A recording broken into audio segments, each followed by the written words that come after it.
ትለካላችሁ። ይህንን ወገቡን ዙሪያውን በአቅም ከሆነ እንደዚህ ትለካላችሁ። አሁን ይሄ ስንት ነው? 80 መጥቷል። ይሄኛውንም እኩል መሆን አለበት። ቼክ ማድረግ አለ ጊዜ መለካት ስለዚህ ያደረጋችሁ ይሄ መጥቷል። አሪፍ ነው። ይህንን ኦቨርሎክ መምታት ትችላላችሁ። ኦቨርሎክ ይህን መምታት ከዛም መግጠም ኮፕና ስከፍት መግጠም ላይም እንደዚህ ታረጉና መልኩን ሲጫፍ መልኩን ከመልኩ ጋር በስፋት ኦቨርሎክ መጀመሪያ ማምጣት ትችላላችሁ። እንደዚህ በስፒል አያይዙ እንዳይሸራተትባችሁ። ከዛም እዚህ ዳር ላይም እንደዛው እዚህ ጋር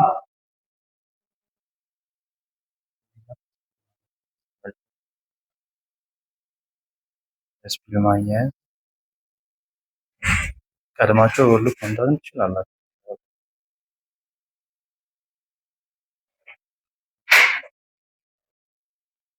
ከዛ መስፋት ነው መስፋት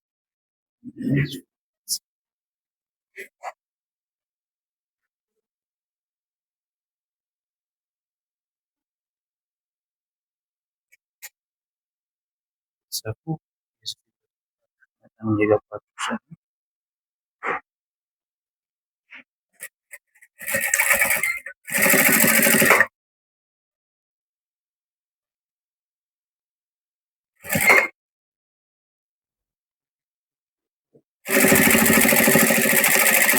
እንደዚህ ያደረጉ እስከ መጨረሻ መስፋት እስከ መጨረሻ የሚሰሩት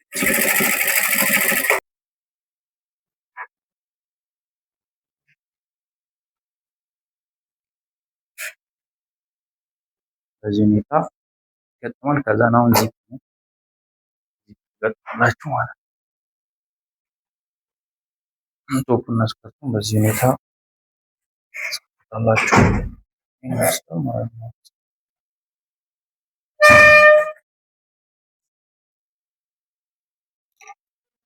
አሁን የሚቀረን ስውር ዚፕ ማስገባት አለብን። ኖርማል ዚፕ መጠቀም ትችላላችሁ። ከጀርባ በኩል ዚፕ ለማስገባት ግን መርገጫ ያስፈልጋል። ይሄ የስውር ዚፕ መርገጫ ይባላል። ባለ አንድ ይባላል። ይሄ ባለ አንድ መርገጫ ነው። ይሄኛውም እንደዛው ነው። የስውር ዚፕ ሁለት መርገጫ ያስፈልጋቸዋል። የሌፍት እና ራይት የቀኝና የግራ ማለት ነው። ስለዚህ የስውር ዚፕ መርገጫ ያስፈልገናል ማለት ነው። መርገጫ ያስፈልጋቸዋል። መርገጫ ብሎኑ ፈተን እናስገባለን ማለት ነው። ታስገቡ መጀመሪያ በስፒል ብታያይዙ በጣም ቀላል ይሆንላችኋል። በስፒል ማያያዝ አለባችሁ። እንደዚህ አድርጋችሁ በስፒል ዝም ብላችሁ አያይዙና ቼክ አድርጉ። ምክንያቱም በደንብ ትክክለኛ ነገር እንዳይመጣላችሁ ማየት ስላለባችሁ ማለት ነው። ስለዚህ አሁን አልቆ እንደዚህ እንዲመጣላችሁ እንደዚህ ታረጉና መልኩ ይዘረጋላችሁ። እንደዚህ አስተኛላችሁ። ይህን በስፒል ካያያዛችሁ በኋላ መርገጫው ራሱ ዚፑን ይዝላችኋል። ከዛን አንደኛውንም እንደዛ ታያይዛላችሁ።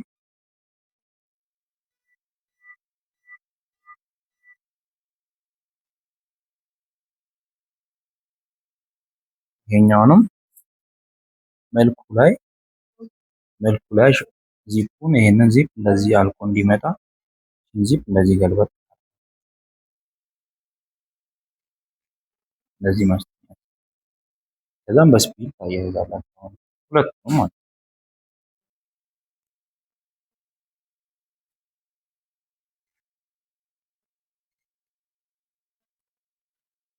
ሲሰፋ ስፋቱ እንደዚህ ይተካከላል ማለት ነው። ሲሰፋ እንደዚህ እንዲመጣላችሁ እንደዚህ አድርጋችሁ ማያያዝ። ዚፑ ሁሉ ጊዜ ወዴት ነው የሚሆነው? ወደዚህ ነው የሚሆነው። ወደ ቀኝ ወደ ልብሱ እኛው ወደ ጠርዝ ማለት ነው።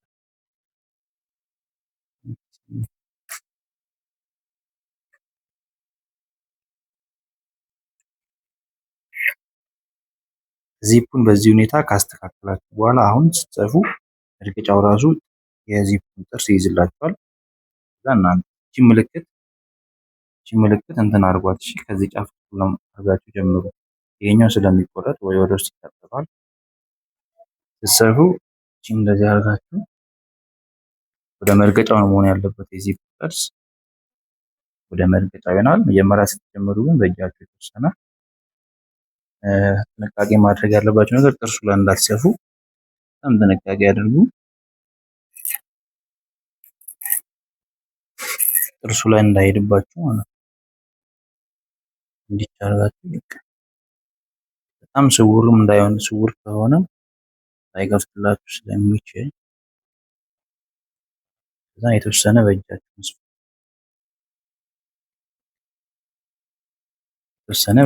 ስፉ። ከዛ ስፒሉ ማንሳት፣ ስፒሉ የሚያስቸግራችሁ ከታች ጨርቅ እንዳይገባ ጥንቃቄ ይደረግ ቤተሰብ። ከዛ መርገጫውን ዚፖን እያስተካከላችሁ እናንተ ናችሁ ታስተካክሉት። ከዛ መርገጫው እሱ ራሱ ይሄድላችሁ እናንተ በእጃችሁ እዚህ ያላችሁ እሱ ራሱ ይሰፋላችሁ።